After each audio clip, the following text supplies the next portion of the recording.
everybody, welcome back to episode 6. We've got a lot of cool stuff to show you. We missed a month. I'm sorry. We just been overwhelmed. We couldn't film, but that just allows us to show you more content. So let's just get right into it. So we're going to start with the 510. I know we got a lot of guys following us checking out the 510, so let's just start with that. We have the engine in. I think last time the engine was done, but I don't know if I showed you guys. Crawford Performance 2.5 short block, all forged internals. RPM in Huntington Beach. I think it's called Powered by RPM. Did the rest of the build for me. Their cylinder heads, Inconel valves, all their porting. This thing is supposed to make about 620 horsepower to the wheels, which is going to be incredible.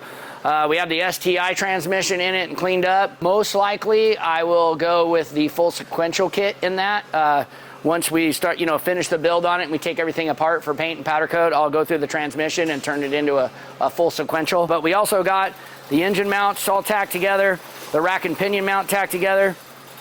We got the brake package, the big Willwood brake package on this thing. So you can see how wide we got the 275 wheels on the front, 275 4018s with the big Willwood package. And then something I wanted to explain to everybody, because I actually didn't know this myself. So I was going to put 14-inch rotors, 6-piston calipers on the front of this thing.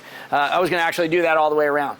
And I got to talking with the techs at Willwood, and they said, since your car is so light, don't put 14-inch rotors on it. Actually go with a 13-inch rotor, 6-piston caliper. And the reason for that is because that keeps the pad temperatures at the operating range that they're supposed to work in. So you don't want your pads to be too cold. They'll start tearing up rotors really bad. So what we do is we run the smaller 13-inch rotor. It holds a little bit more heat, keeps the pad temperatures at the operating range that they're supposed to be in. So super cool thing to know. I actually didn't know that myself. As far as the 510, that's pretty much what we've got done. We have that template inside here, the actual just big cutout that holds the strut assembly. We haven't designed in the computer yet what we're gonna be doing to change that around and scallop that out and make it look all cool and stuff. But we're working our way back here. We just don't have a lot of time to work on the 510. In the last 2 months, we've maybe have 20 hours into this thing, just a couple hours in the mornings here and there. So, but once the Willys and the F-100 are off to paint, we'll be able to spend a little bit more time on these things. So let's go check out the 65 F-100. That thing's coming along super good. Okay, so we're here with the 65 F-100. Lots of stuff done since you guys have seen this last. So these are the mock-up ones, but we have our billet radius arms from Ameribrade.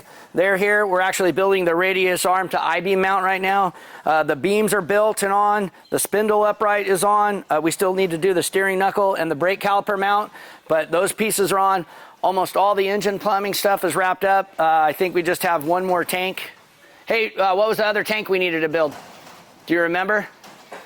It was the breather tank. Yeah, the breather tank for the valve covers. Other than that, all the plumbing's wrapped up in this thing. We have the windshield wiper assembly done. Paul, I don't know if you can see it in here. We cut this cowl section out because we don't need to pull fresh air in here anyways with the vintage air system. So we'll actually weld this up and this will be smoothed out flat. But you can see the windshield wiper system from Rain Gear that we've got working in there now. All the electronics are in finally, the computer, the smart wire PDM, the switch pros, the AC system, that's all plumbed on the inside. So you can see all the stuff. We got the race pack PDM, the computer, the 2 switch pros, the air conditioning system. We got our dead pedals right here. You can see this in here, Paul. The dead pedal assembly here for driver and passenger on both sides. All the seat belt mounts are done. The reason the seats and everything are out currently is because we're building the center console right now, which I'll show you guys that in a second. Rear's pretty much wrapped up. We just received the shock package that we're actually running on this, the bigger 4.0s and 3.0 bypass and coilover. So we'll actually get that stuff on. It came in just in the right time because we needed it to do the shock mounts for the front. So we'll actually be building shock mounts to the proper shocks, not trying to mock stuff up without it. And then let me show you the center console. And the reason that we went with a bigger shock package is because bigger shocks heat up less. So it actually takes more abuse. It holds more oil. It just works better. Bigger shock shafts. The shock shafts don't bend as easy. And we get our shocks. We got the Fox shocks from Suspension Development Group. Todd and Duncan down there.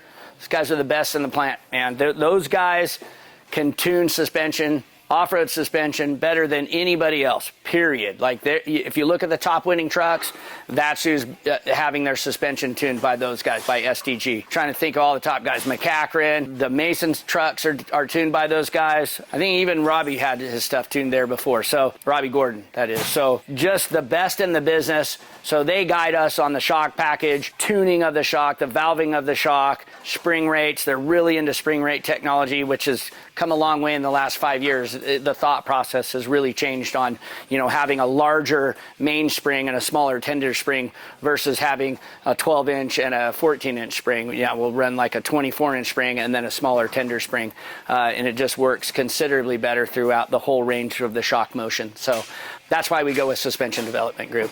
And then let me show you the inner piece of this, the piece that covers all this stuff right here, our center console. I'm going to show you that right now. We're designing that.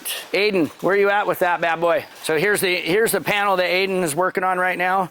This is the driver's side, it looks like. So these pieces will come out so that you can access the electronic components underneath.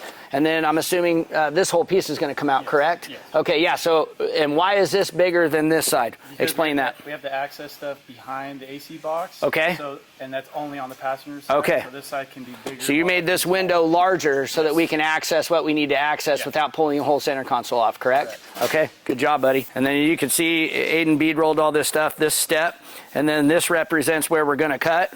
So we remove this piece and then we make a panel that goes in here and it goes up against this bead rolled edge where this step down. So it just makes it look nice. Yeah, and then we half tank roll the edges. I don't know if you can capture that. And then the other top, the half tank rolls to this, and that's what gives us a nice radius on this. We weld all this up, file all this down. It's a lot of work, but it looks super badass when we're done.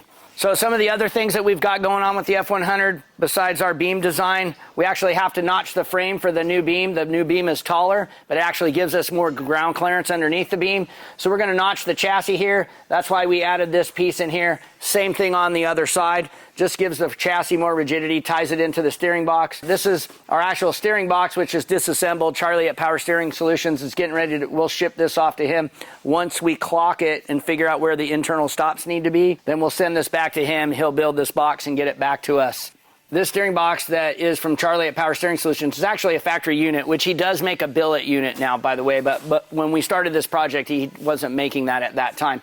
But he has servo ports welded on the side of this box. So the steering box itself acts as the servo itself. And you can see these lines we have plumbed over. If you can get in here and capture that, you can see our hydraulic ram in there. And so that's what assists the steering. It works so well that you actually don't get a lot of feedback in the vehicle, which is good and bad. I've heard good and bad things from professional drivers about it. What I've heard bad is that you don't get enough feedback. So if there's a super rough section of the course or something that you might want to avoid, you may not know that because you don't feel it in like some of the older vehicles that would give you some feedback. But the steering systems on these things are phenomenal. The other thing I wanted to go over is the steering swinger itself right here. So these are the ones from Threat Motorsports when we were originally building this truck for a different client. Since we're upgrading everything with the new client, Ameribrade, they machined these arms for us.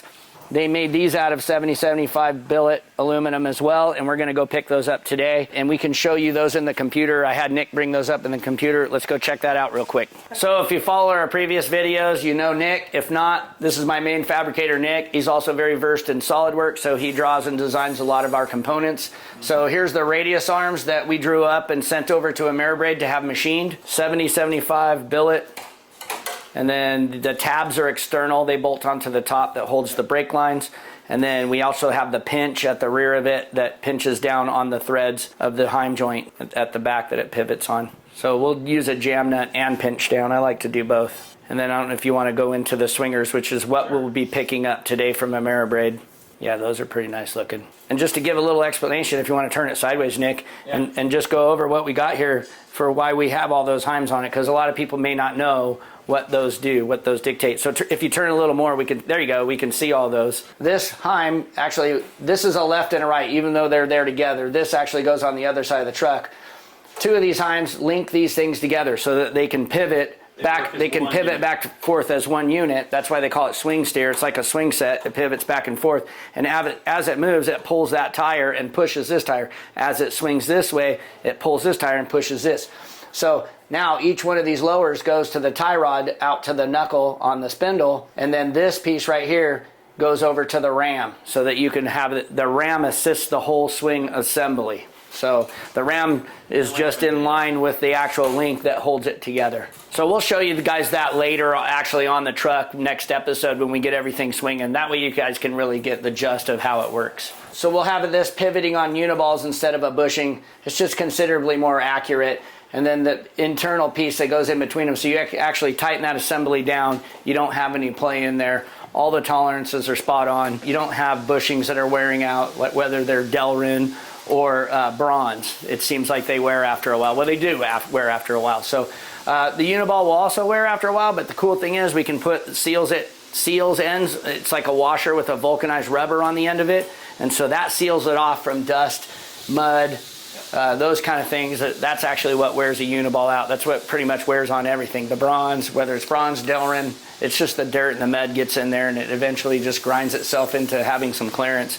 And then once you get clearance on something, it's over. It just starts elongating holes and messing things up pretty bad. So this is our beam with the upright right here. This is our radius arm. That's what we were showing you earlier. So these are the mounts that connect the two that Nick has designed here. We just picked those up from the laser cutter yesterday, and so they're welding those pieces on and getting that piece all put together as in one unit so that we could swing it, cycle it, and then we'll know how much to notch out of the frame. We're getting ready to go on to lighting also. You can see on this side we have the linear actuator that operates the seat. So we have a linear actuated seat in this thing, so it can, you know, handle multiple drivers. You can see inside here, Paul, here's the master cylinders. These are the JMAR master cylinders, the JMAR dual reservoir that feeds the master cylinders. Lighting. So we got this piece right here. I think I showed you guys this last time possibly, but this thing's going to be adjustable on a linear actuator and a bell crank assembly.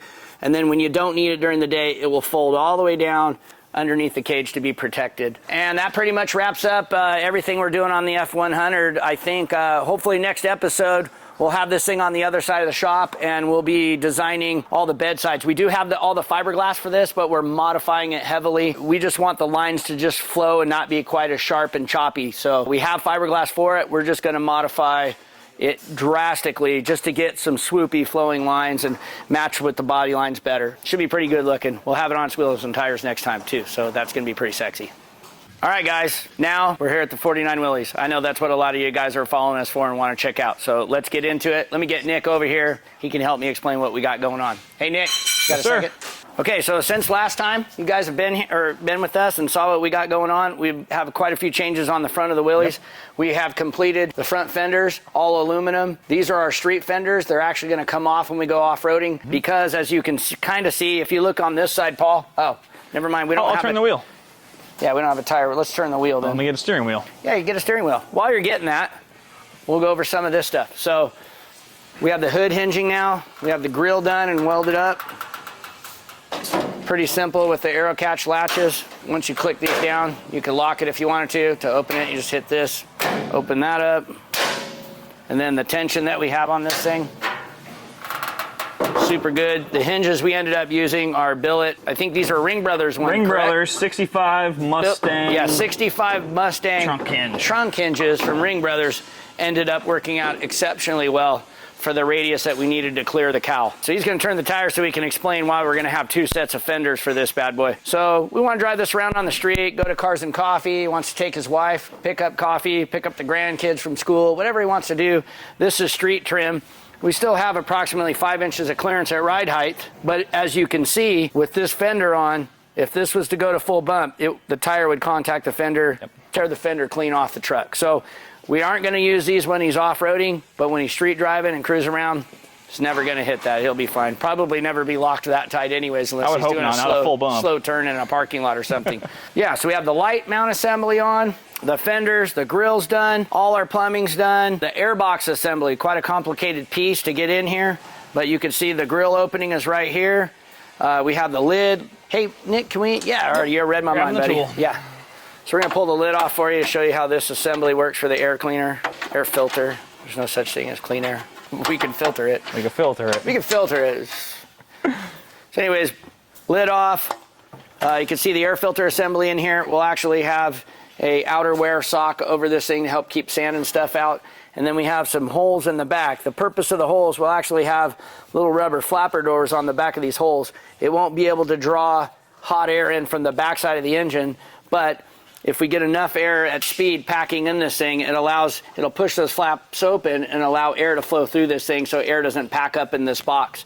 So it should breathe really well. We'll do a bunch of dyno testing on it. We'll do a dyno test with the filter off, filter on, lid off. We just want to test all that stuff and make sure that we don't have a decrease in horsepower with the box assembly that we've fabricated for this. The grill, everything got kind of finished up on the front of this. Yeah, where'd we find these bezels from? These bezels are Eddie Motorsports. They're from a 69 Camaro. I chose them because they have multiple spots in the rear to mount via hardware, where most bezels have 1 or 2 spots. Because it splits, I need more than 2 pieces of hardware to hold it in. So that's why I went with those bezels. Plus, they kind of slim the look down of it. We're trying to narrow and refine this front end as much as we can, so I didn't want anything that was too bug-eyed or too deep. Yeah, since the grill is pivoting with the hood, it didn't initially from the factory. Most guys that know Willys Jeeps and trucks, the hood just lays on top of the grill. Yeah. We wanted to clean that up, have the grill go up with it, and have a nice sharp line right here when it's painted. So we needed to split this piece right here. So we just split it right here in the center on the center lines.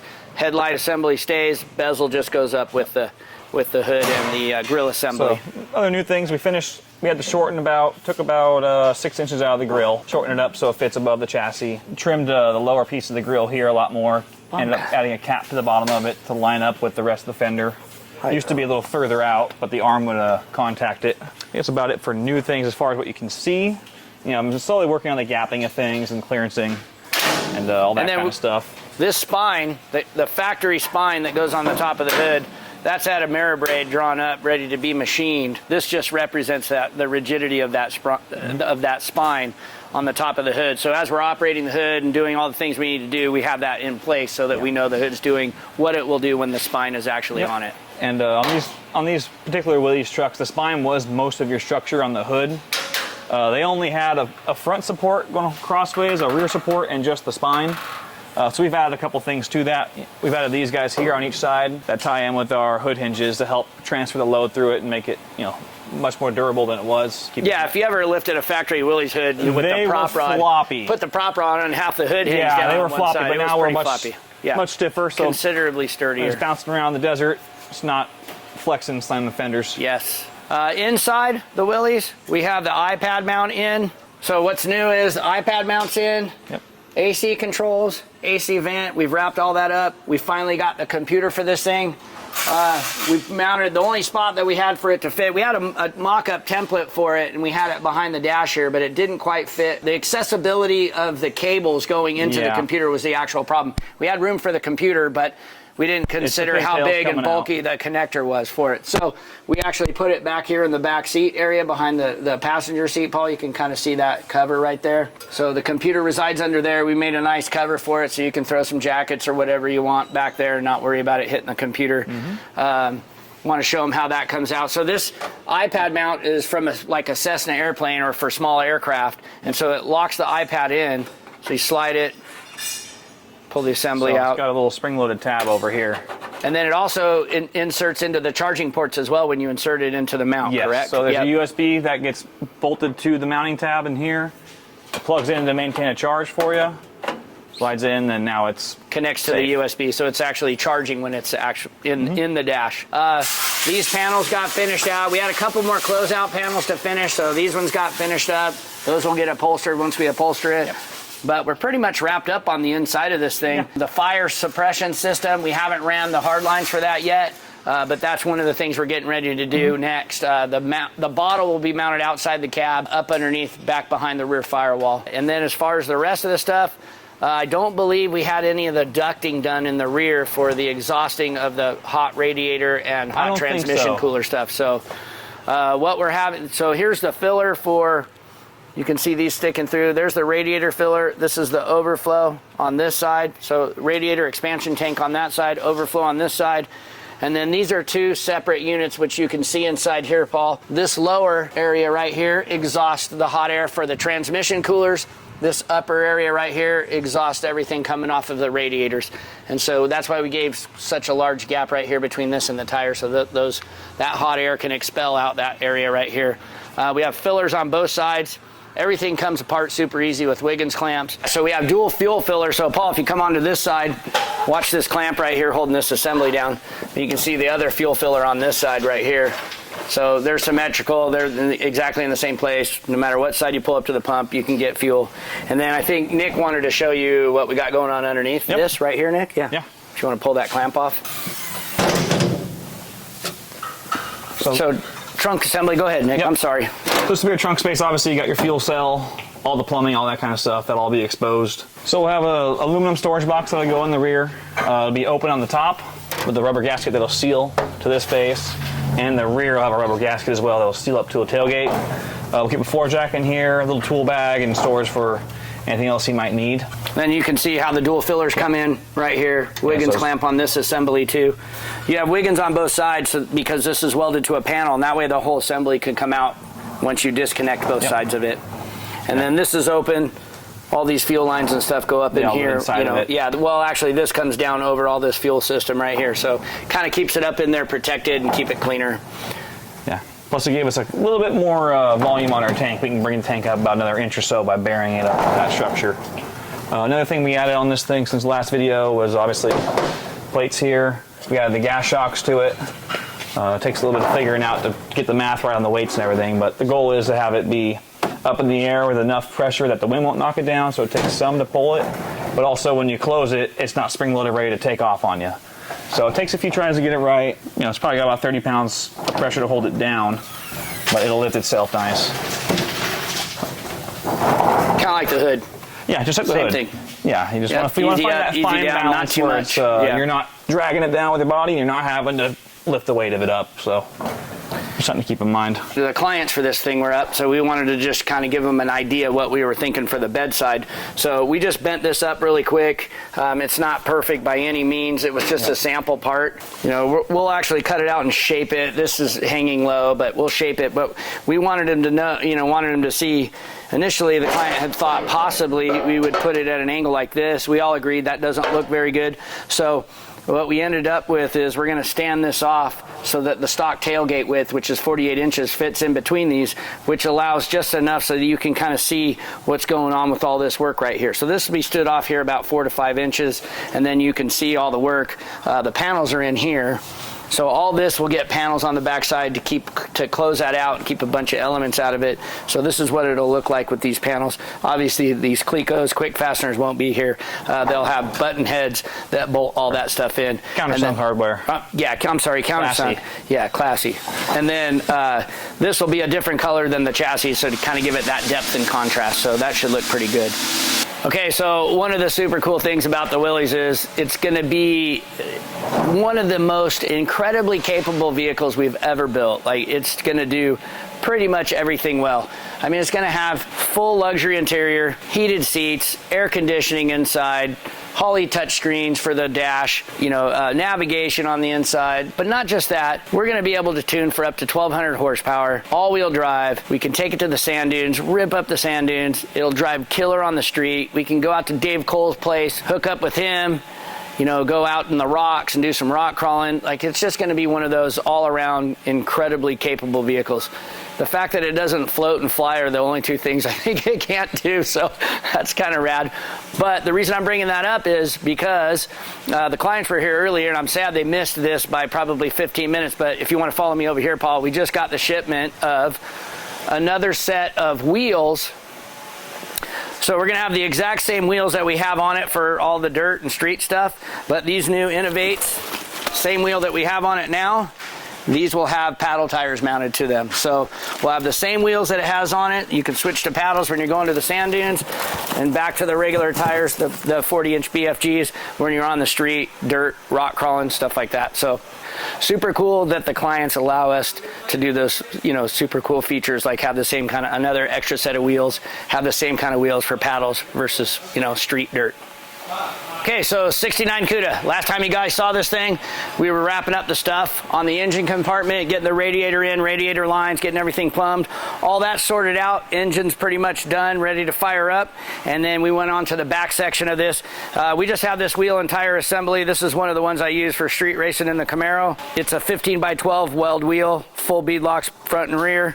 I'm sorry, inside and outside. 29, 10, 5, 15 fits in here. It's just mocked up. We just got it sitting on a board just to see if it's going to fit properly. We have enough clearance to push it in so that this won't be touching. So that's pretty much as big a wheel tire assembly we can get on this thing. Wheel tubs are all tacked in, not fully welded up yet, but all tacked in place. You can kind of see what we got going on here. Aiden's got some template paper over there. He's going to design a template to close it. There's like a little open section right there. He'll close that out, weld that up. We'll line X this stuff or rhino line it so that it matches whatever bed liner is in this now. It'll look factory. All the trunk supports will be welded back to that. So that's how we, widen this thing up. We're all the way into the frame rails as far as it goes. Allows you to get a 12-inch tire in it. So as far as street tire size, you could probably get a 345 30 19 in this thing, no problem. But like I said, being a drag race car, we'll put slick on it. But it's yeah, so we're coming along good on this thing. We're just about wrapped up with the tub job. I'll narrow the rear end housing, get axles ordered for this thing, and then we'll get this thing down the road, get the exhaust system finished, and this thing will get on down the road. So should be a super fun, fast street / drag race car. The Bronco here, we're just doing a gear change, the buddies. So he just dropped it off for a gear change. The Pantera, I finally got the parts that I needed to build the X-pipe for it, and that's the last pieces I needed for the exhaust system. Still haven't had time to get to it, but now that I got those pieces, I'll see if I can find some time to get the headers built on that. And then the 56 Chevy, this is our painters. Came here just for some assembly stuff. We're finishing plumbing on it, building the exhaust system for it, and that's pretty much it. Plumbing, exhaust, getting all the fluid transfer lines done, and then this thing's back off to him. He's gonna wire it up and finish painting it and getting it going. So that pretty much wraps up what we got going on in the shop. Now we're gonna head over to Ameribrade, pick up our steering swingers, and check out Ameribrade and all the things that they do. They build some of the baddest belt sanders on the planet. You're gonna love this part. All right, guys, got a surprise for you. This is available, 2025, the new Polaris Pro RJ. Just kidding. This is my personal Razor. Anyways, got the Mini Ranger done, put back together. It's all finished up. Actually, I got to add front turn signals, but that's it. And this thing's done. So I'm going to be taking this to Sand Sport Show. If you guys want to see it in person, it will also be for sale at Sand Sport Show. Putting this thing up for sale, I have too much stuff. It's super awesome, super fun to drive. A little underpowered because it's heavy. I just didn't want to do engine mods. A few engine mods, this thing will be back to ripping again. But it runs perfect, super reliable, very, very low hours and miles on it, hardly any actually. But yeah, so this thing it works incredibly well. It is the most plush vehicle I've ever owned and driven. But yeah, if you want to just check it out, just go over it, Paul. It's pretty cool. Here, I'll show you the inside. Street legal, by the way. 2018 Turbo S drivetrain, K9, Ben from K9's truck body on it. Fully licensed, registered, insured in California. Street legal, and the fact that it is street legal, the one thing about it is, just like the bigger trucks, you just can't act a fool on the street. You just gotta be chill. You'll see you jumping through hedges and jumping over curbs and stuff, and I get that that's super fun, but the problem with that is it just ruins it for everybody else, and it's the kind of things that make these things hard to get street legal. So anyways, yeah, so it's a miniature version of my Ranger. Has all the same back stuff, and put the radiator back here to simulate the transmission coolers. We actually have the intercooler up here too, and RJ Anderson schooled me on that. We were having some issues with the turbo running too hot initially, so he said you can't have it sharing with the radiator back here, even though that's how that setup was, from TBR. So we actually just separated it. We put it in the front. Now it works exceptionally well. It's just getting fresh, cold air. So the only radiator in the front is the one for the intercooler for the turbo. Big trunk, spare tire assembly like I have on the Ranger. I'll show you the trunk here. It's kind of cool. Both tires go up. It's got a seal on it, keeps a bunch of dust and dirt out. It's got a pretty large trunk area, so you can put, whatever you want back there. You want to sleep on the trail, sleeping bags, cooler, ice chest, stuff like that. You can put that in the back. And then the spare tire assembly, same way as the big trucks, just this cam lock handle pushes down, puts pressure in the center of the wheel. So whether you have a flat tire or an aired up tire, mounts in the same 35's on it all the way around. We've got an iPad mount on this side, all the factory computer stuff from the Polaris Razor. A turning brake handle on the inside, switch pros, KC lighting throughout, under lights. Super cool stuff. Paul, I don't know if you can capture on the inside, but we did a really cool tank up here too. So we put the radiator up here and then we made that tank up here. So the system is completely separate from the actual radiator for the engine of the vehicle itself. So, and that might have even been that way factory. I actually can't remember. It's been so long. So, but yeah, super cool vehicle. Runs and drives so fun. It's so fun to drive around. But yeah, it'll be at Sand Sports Show, KC booth, and it'll also be up for sale. So just kind of wanted to show you guys that while I had you.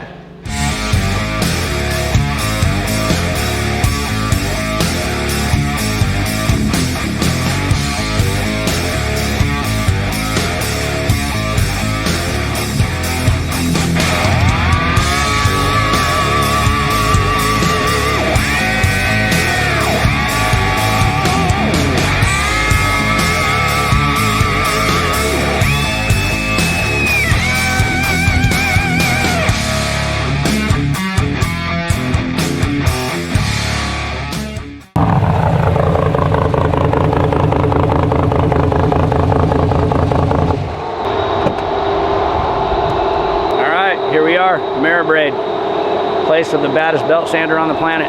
Let's go check it out. All right, guys, we're here at Ameribrade. I'm with Kevin, and we're going to show you some of the aluminum parts that they are machining for us currently. So let's go check that out.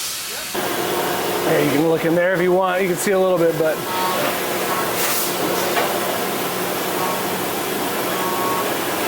yeah, that's awesome. so. Yeah, super cool. And then nothing else too crazy. We got a few other mills over here.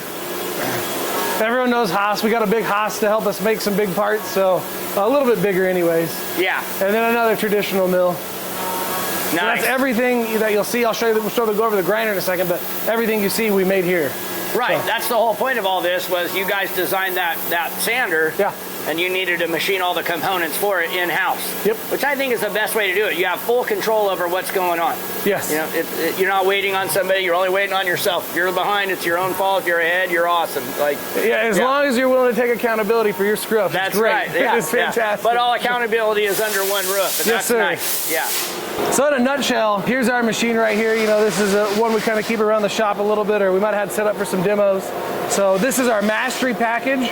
We call it the mastery because whether we sell to a lot of different industries, but if you're going to master your craft, this is the essentials of kind of what you're going to need to master it. Okay, so copy that. Yeah, so it comes with a stand on the wheels, rollers, ready to rock, right? Yeah. You put it together, ready to go. Yes. Yep. And some of the things that are a little innovative, if you're used to maybe an old school belt sander, which is kind of what you see here, you got a platen and a belt comes across it.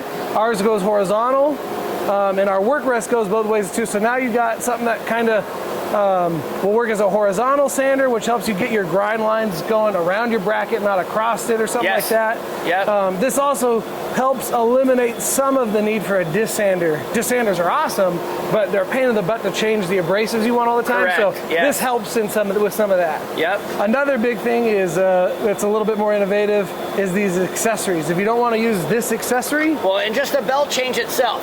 quick belt changes. Quick belt change. I don't know if you guys caught that. Obviously, pull down, pull the belt off. It tensions itself. So Yeah. it's super quick to change belts. You have to make it, if it's too complicated, you'll live with an old belt. Or you won't put the right grid on that Correct. you want. Yeah, you don't and- want to change it out. Yeah. So you can see how quick and easy this is to. And then all these have spots to store everything in, all the accessories that you purchase.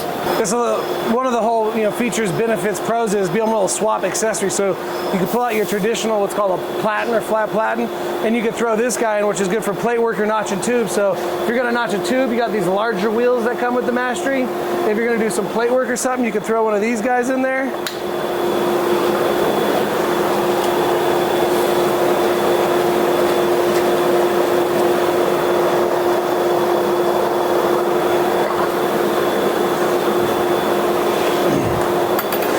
you're ready to do plate work, or obviously if you have a larger one in there, you can notch tubes and stuff like that. So yeah, so you can change all these individual sizes, so you can notch tube on it or a radius, and then I think you said there's a table for this, right? If you turn this thing horizontal, you can put a yeah. I mean, you can put if you turn it vertical, you can put a horizontal table on it. Yeah, we make one that wraps around it. So nice. We so make all kinds of weird things stuff. And, yeah. So get in there for your plate work. And then also, I think without this attachment in it, and that you have that sander, when that goes sideways, there's a table that goes on that as well, correct? I'll show you real quick. Okay.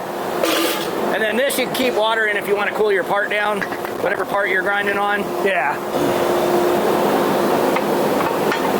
So this is, as you know, that's just a real traditional belt grinder right there. Right, where this is vertical, table's horizontal, or you can put that vertical now and then put the whole assembly horizontal. And two, let me... And it's fully adjustable, Kevin. You can gap this out to whatever you want it to be.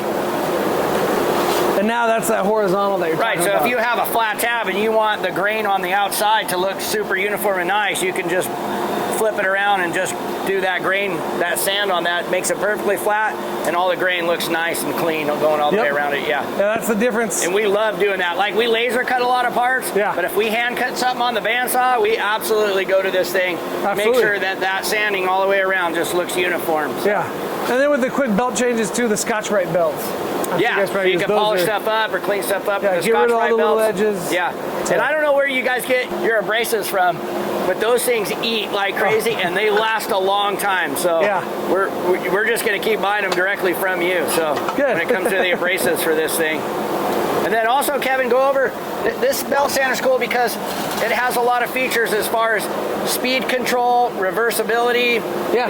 You know, and then one of the reasons, I'll let you explain why you have the speed controller on that. Yeah. Again, kind of, you know, it's hard to reinvent the wheel. It's been around forever. People have been fabricating, welding, doing that type of work for a long time, but we need to bring the technology to it to make their lives easier. They can make parts better, they can make them faster, whatever they're trying to accomplish, we're going to help them do that.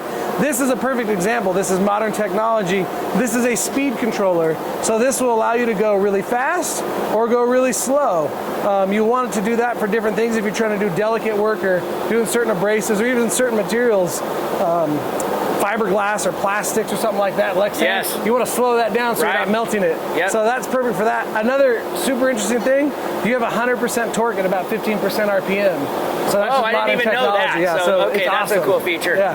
But one of the other reasons I just wanted that you needed to slow it down is when you grab one of these smaller wheels and you put one of these smaller in, you don't want the bearing speed to be too high on this. It'll eat the bearing. So you can turn that down and then you save these bearings. Absolutely. Did I explain that okay? That was perfect. Okay. Yeah. All right. No, absolutely right. Yeah. And we're always making new stuff. Let's see if I got one. I think I got one over here, something you might like. The rubber, the small wheels and rubber. Wow, okay. So, dude, yes. Yeah. So take those guys. Yeah? Yeah, oh yeah. Thanks, brother. I appreciate it. So that's so awesome. I'll make it a little smoother for some of that small, delicate work. Yes. So very, very cool. Very cool.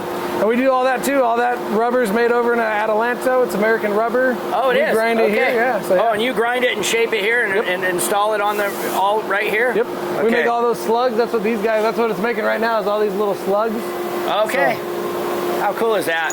Yeah. Everything in-house, man. You cannot beat that. That's the way to go. That's very awesome. Anything else you want to showcase? I think that's it. It's all good. Yeah, we'll keep it simple. All right, buddy. Oh, yeah, thank you. Thanks, man, for having us over. I appreciate it. And thanks for making badass parts for us. Absolutely. And also, thanks for bringing to the world the most versatile badass sander ever known to man. Like, this thing is, it's phenomenal. Too kind. Like I said, if you've seen it or you're interested in it and you're on the fence, it's worth the purchase. Yeah. Ameribrade.com. Give me a call. We'll make sure it's right for you. Right on. Yeah. So Kevin just informed us we're probably only a few seconds from this part being finished, actually, so we get to see it come out of the machine. Hopefully it looks good. I'm sure it's going to look great. So yeah, I've kind of been excited to show you guys this. So let's see what we got here.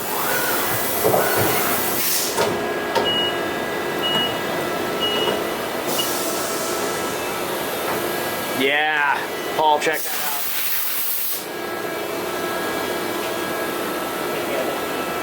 Yeah, so man, that looks incredible, Kevin. Super excited about it. Oh, you're gonna take it out of the fixture? Hell yeah. Get this guy wiped off here a little bit. Got some chips on there, but. Oh man, that's so cool. So one of the changes we made, and I'll show you what it is and why, I asked him if we could bring the RJ logo out so it's proud of the part itself. You know, it's, when I say proud, I mean taller than the rest of the part, because these guys don't just make the one part for us, but they also make a 6 series aluminum mock-up part for us. And I'll show you one of those over here. So this is the 6 series aluminum part. It's a little softer material, but this is what we use to actually build the truck and mock everything up. And then on final assembly, since they're identical, then we will install these pieces after they're anodized. And that way we're not dinging the actual part up or messing it up during the build process of the truck. So, and what I meant by the logo being proud, you can kind of see here, this logo's, you know, engraved into it, where this one's actually protruding out of the part. So that's just one of the changes that we were able to make. Once you make a mock-up part, you can look at it, hold it, check it out, and then make any small changes that you want to make. So very cool. All right, guys, that's it for this episode. We're out of Ameribrade. We're going to head back to the shop. Don't forget to like and subscribe. Drop a comment. Ask me some questions if you want to. I love answering questions, so happy to do so. Until next time, right on, guys.